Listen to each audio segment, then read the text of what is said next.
Is there other stuff that you just have not shown? Yeah, well, everything couldn't make the. Was 4 episodes. Right. So it was a lot. You had to pick and choose things. Like even in an area where he chooses to date people who he knows previously dated someone. He has a baby by a woman that was dating Tupac. Rappers, if there was any beefs, they would have like diss tracks. Yeah. It would be the diss tracks. Now it's just like a docuseries. This one, the timing was. I knew what it was going to turn into. The day will come when we will name names other than Sean Combs, and there's a lot of names. It's a long list already. And of course, I already know who some of these individuals are, but because of the nature of this case, we're going to make damn sure that we're right before we do that. But the names that we're going to name, assuming that our investigators confirm and corroborate what we've been told, are names that will shock you. Until the FBI told them, yo, we think that's for you.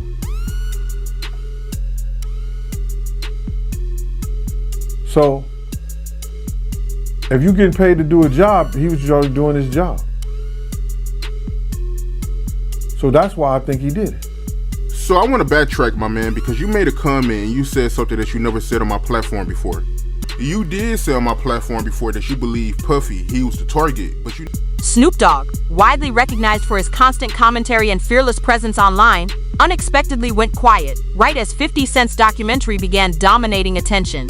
As the documentary rose to the top of Netflix rankings, it not only renewed scrutiny surrounding Diddy, but also drew increased attention toward everyone linked to him, putting many figures under a stronger public spotlight. Yet amid the growing discussions, Snoop's silence stood out more than ever. In today's media-focused world, remaining silent during controversy is seldom viewed as accidental. It often sends a message of its own. When tension builds and a well-known voice suddenly disappears, that silence sparks an unavoidable question. Is it a strategic form of protection, or does it point to something more serious beneath the surface? I didn't make it happen and Puffy didn't make it happen. One night I was at my house and Puffy's son was over about like 9 o'clock and I'm like, cuz, what time you going home? And he like, I'm spending the night. I'm like, did you tell your dad? He like, nah, my mom dropped me off. So Kim, rest in peace, was connecting my kids with Puff kids, and they formed a friendship and a bond. When Justin went to UCLA, my son went to UCLA. When Christian was rapping, my son was rapping. When he was modeling, they was flying over the world together. So they forged a friendship and a brotherhood that me and Puff always had. So if we got the opportunity to take these two brands and show people what it can be as opposed to what it used to be, that's what the fuck we gonna do. Damn, that was hard. What you guys think? But let's go through, I want to go through this list. So, all right, we have a lot of names on this list. And I want to go through the transcription because I'll play a little bit of this video. It's just kind of annoying. It's playing a lot of music. Who put this song on? Drake. Oprah. Oprah's on every list, guys. And honestly, that's one I believe. Why is she on every list? J-Lo. Always bringing back J-Lo. And with A-Rod. Will Smith. Alicia Keys. All right, they mixed it so it sounds more depressing, and it's not. It's a very annoying edit. Andy Curtis, shame on you.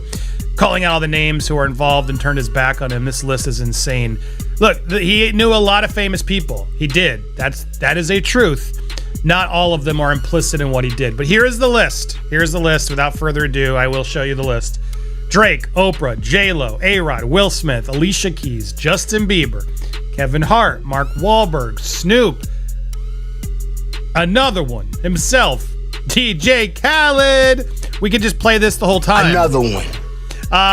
We got Swiss Beats. Another one. Kelly Rowland. Another one. Chris Brown. Another one. Maluma. I won't keep putting it. Just funny because DJ Khaled was also on the last lawsuit from Lil Rod claiming he went to the bedroom with male workers. Allegedly. So says Lil Rod.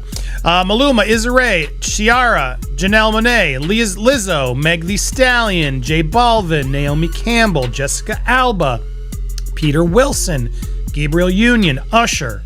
Usher's still friendly with him. All those parties he went to. Demi Lovato, Tracy Ellis Ross, Soiree, Julianne Hough, Diplo, Lil Uzi Vert, D Nice. Oh, it's our own D Nice. Hey, D Nice. Burna Boy. D Nice, you didn't tell me you were at a Diddy party. Paris Globel, Nicole Scherzinger from Pussycat Dolls, Cara Delevingne, Winnie Harlow, French Montana, also listed in a lot of the stuff, and many more. Jay-Z, Machine Gun Kelly, Tiana Taylor, Travis Scott were also pictured at the hip hop mogul's birthday per snaps, which we can look at. But look, it's interesting because there's definitely, obvious names on this list. There's also a few like Tracy Ellis Ross and Jessica Campbell and Janelle Monáe and Issa Rae are more like, Hollywood liberal type people. He's got a lot. It's just a very big list of folks. Do I believe everybody on this list was involved in something debaucherous? No, I don't. When you look at the footage of the party, like he does this a lot, where he has like these fancy ones that he takes photos of for everyone to see. So and what the vibe I get is he throws these big parties. He's known for the parties. That's clear. And I believe he was throwing really big celebrity parties that were, look great, look like, super weddings. When you show up to a party, you got amazing decor and drinks and things. No doubt. I believe he was doing these events too. Like he clearly... Snoop Dogg has repeatedly spoken about his strong and long-standing relationship with Diddy, emphasizing that their bond went far beyond the music industry and became deeply personal.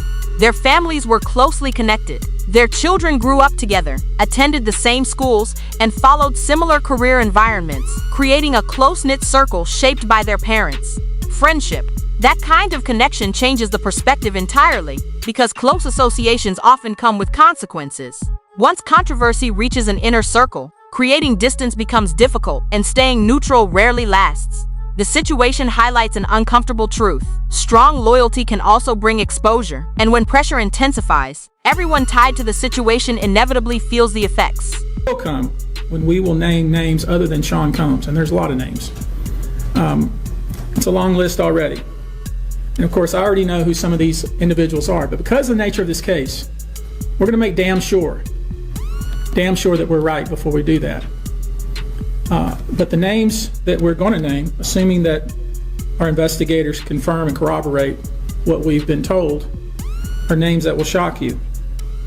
These are individual cases. There are indeed other perpetrators involved. They will be revealed when that particular individual case is ready to be filed. They already know who they are. And I'm talking here about not just the cowardly but complicit bystanders. That is, those people that we know watched this behavior occur and did nothing. And I'm talking about the people that participated, encouraged it, egged it on. They know who they are. I call them the facilitators of foul play, willing participants in vile conduct. As we identify them, each will be part of this case as defendants. These defendants will not only include individuals, but would also include corporate entities who ultimately profited off of this culture and behavior. I'm looking at banks, pharmaceutical companies, hotels. We know that many of these individuals were paid cash. We know that many of these individuals involved, whether they were the ones being assaulted and abused or they're witnessing, anyone who was in the room and watched it happen but made no effort to stop it. Any venue or venue owner who was aware of what was going on but failed to stop it. Any individual or entity who knew about the conduct and benefited from it but did nothing to report it or stop it. And any individual or entity who covered it up or helped cover it up. These people who know who they are should just come forward now.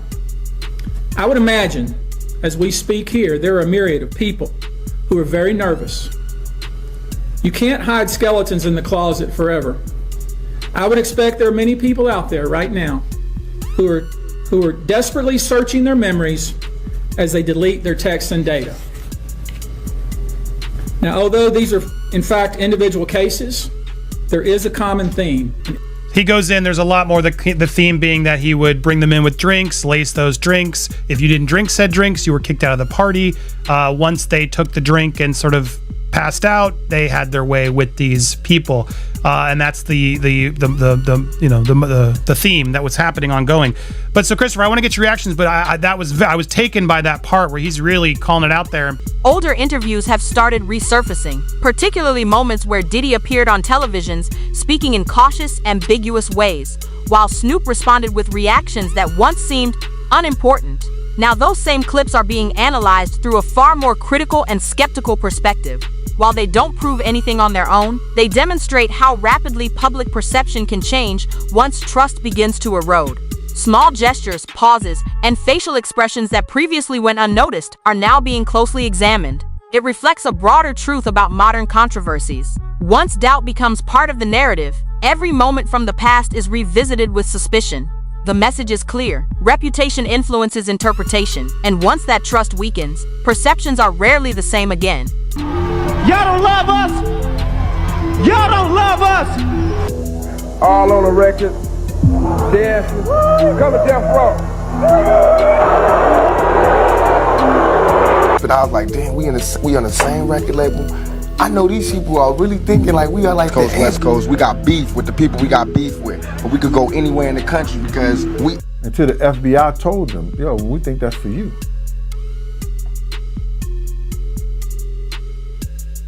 So, if you're getting paid to do a job, he was just already doing his job.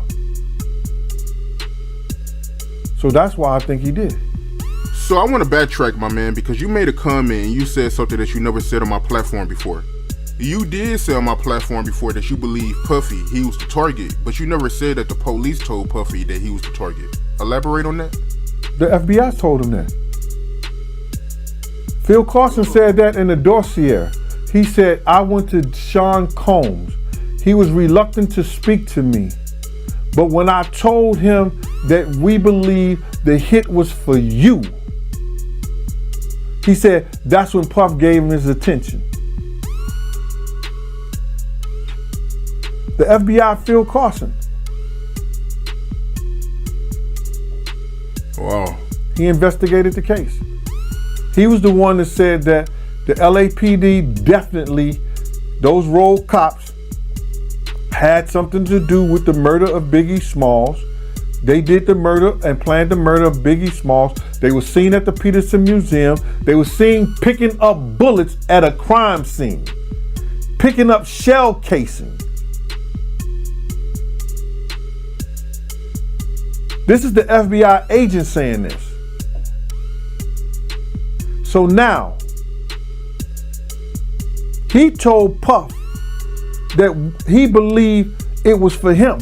So a few days ago, man, I seen a news clip that was from the LA local news, man, and they showed this on March 9th, which was the anniversary of Biggie's murder. And they said that Amir Muhammad lives in Atlanta now and he does real estate.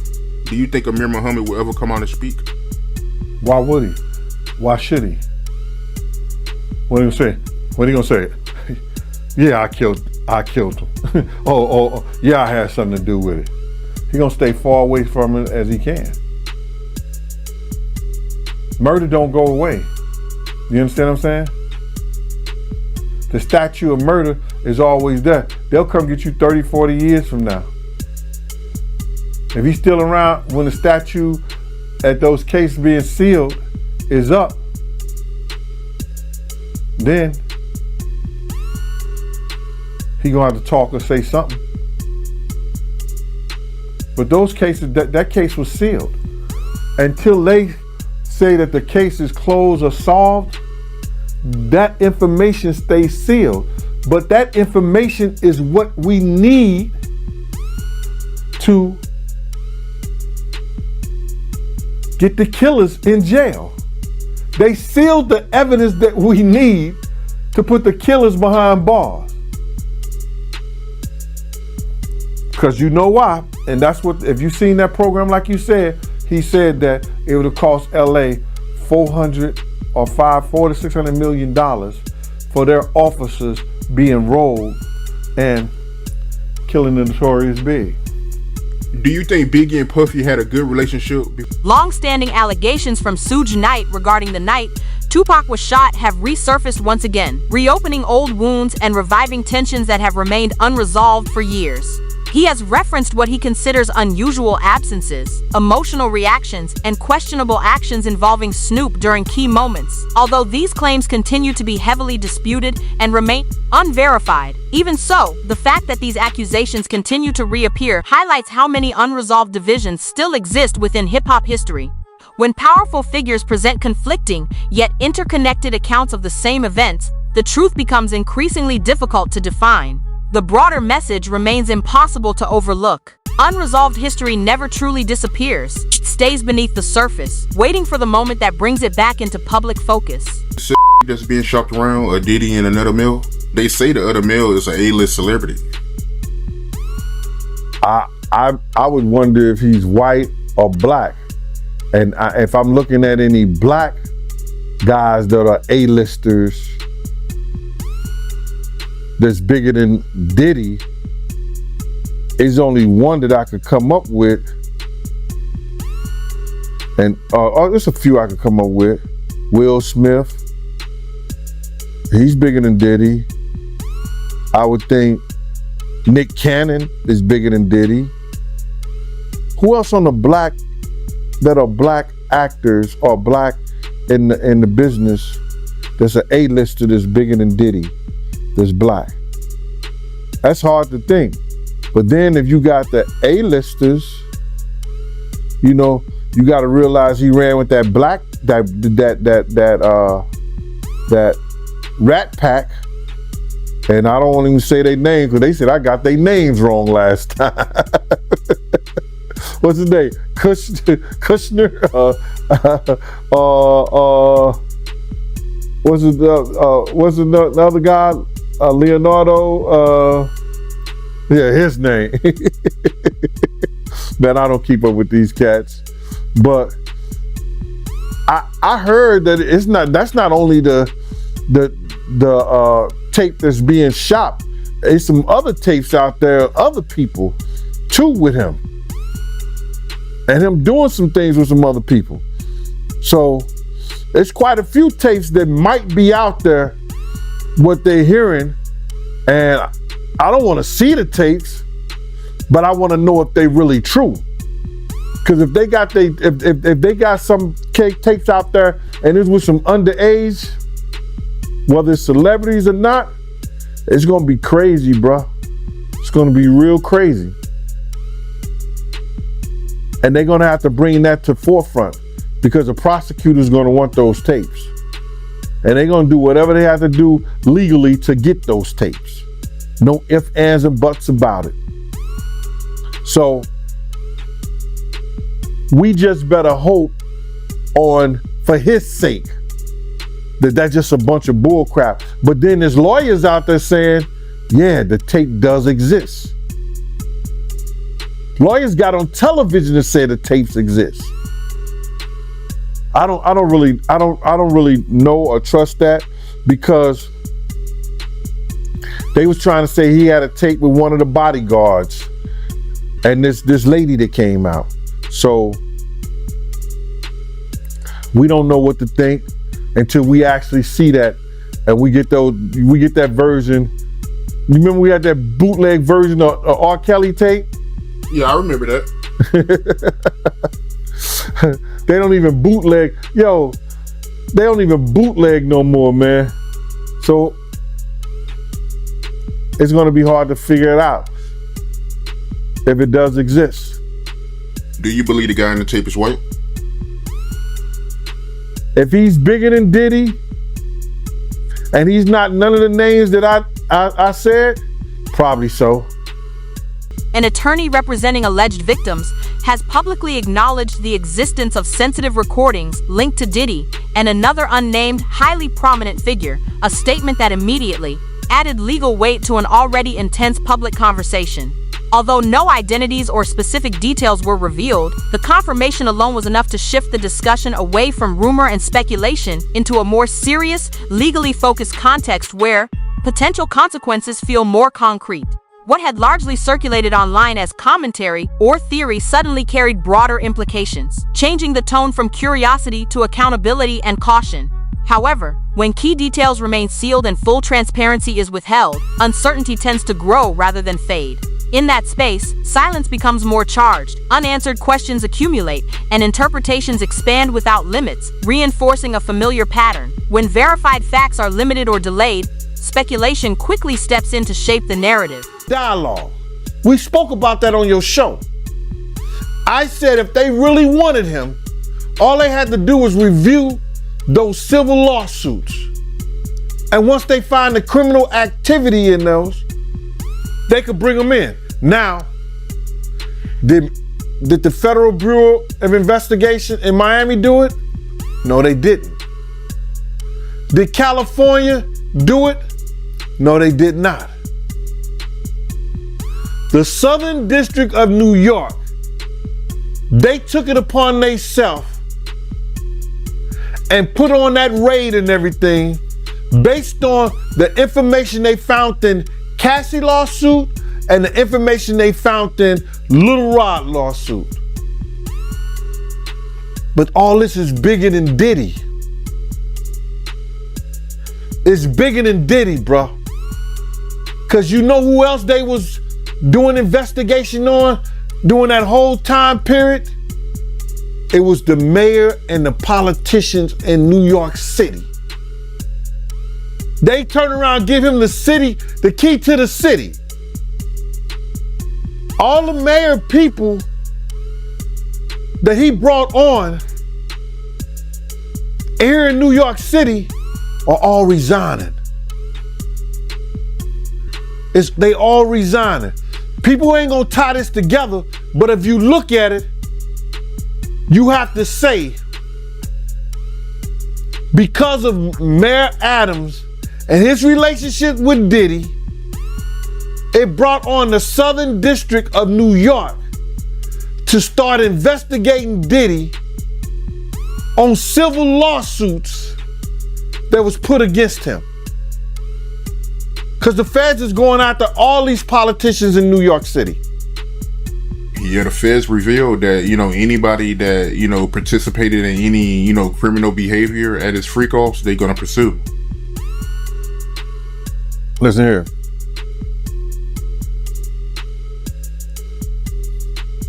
The mayor here take like 15 spoons of sugar in his coffee.